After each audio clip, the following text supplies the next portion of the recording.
Everyone. Welcome to Fridays with Father. Father Gary here.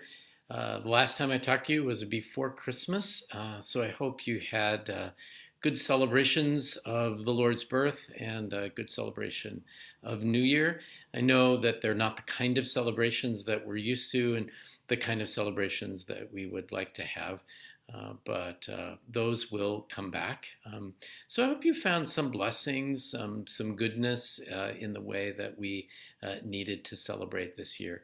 I know our masses were very prayerful and very powerful for me in a different way than Christmas masses usually are. So I hope this year brings abundant blessings to you and to our country, to our world.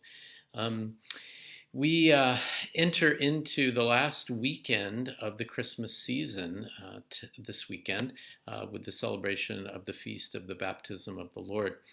As many of you know, we celebrate Christmas for a couple of weeks, starting on Christmas Day.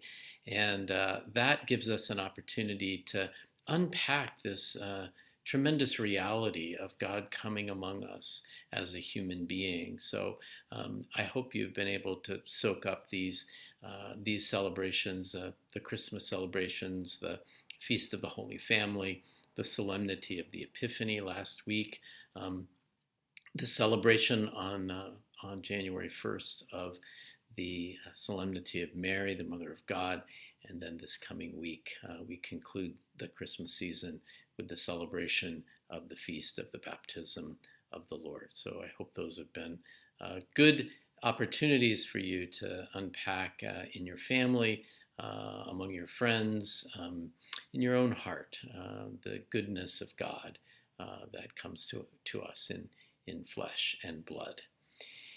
That coming of God in flesh and blood, as you know well, is a big part of our Eucharistic spirituality. The reason the Sunday celebration of Mass is so central to our life of faith. And as many of you know, we are in the midst, in the Archdiocese of Seattle, of celebrating a year of the Eucharist. Archbishop Aitchen initiated this year last Corpus Christi, celebration of the Feast of the Body and the Blood of the Lord, and it will continue through this year's Feast of the Body and Blood of the Lord.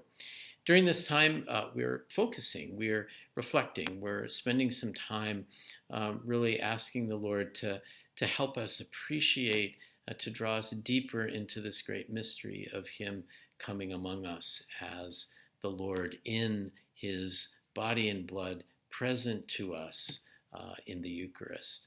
I had the opportunity this week to visit with parents who are helping to prepare their children for First Communion this spring.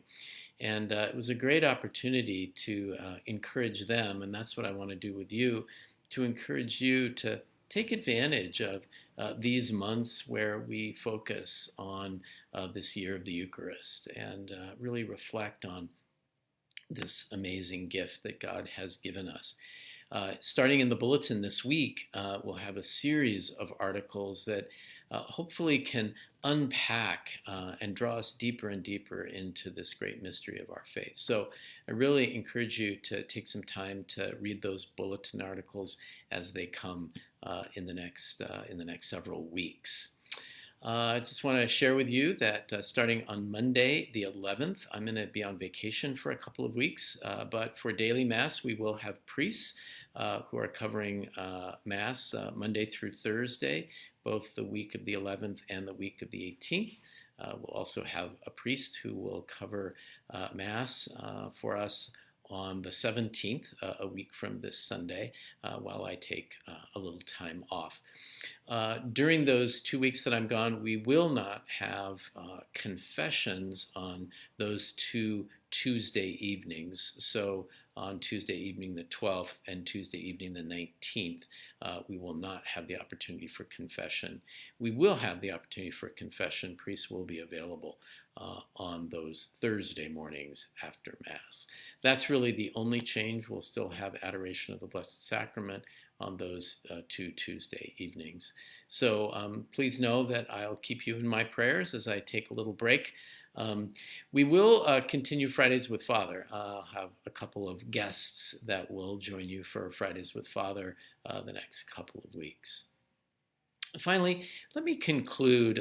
This has been a difficult week for our country, witnessing some things that probably none of us ever really expected to witness in the United States. And so we keep our country in our prayers during these days. And I have a collection of prayers that I keep, and as I was thumbing through them this morning, trying to find something that would bring me some solace and some comfort, I found this prayer, and it's interesting because I think it calls me to refocus not just on what other people are doing, but how I can contribute to the goodness that is among us, and how I can be an instrument of that goodness rather than an instrument of division or hurt. And so this is a prayer of serenity. Many of you are aware of the serenity prayer, but this one rewritten and revised by Father Jim Martin. Many of you know Father Martin, a writer, Jesuit, who writes extensively and writes very well. So let me conclude this Fridays with Father with this prayer from Father James Martin, and I will make this prayer my own in the coming days, and I invite you, if you're so moved, to do the same.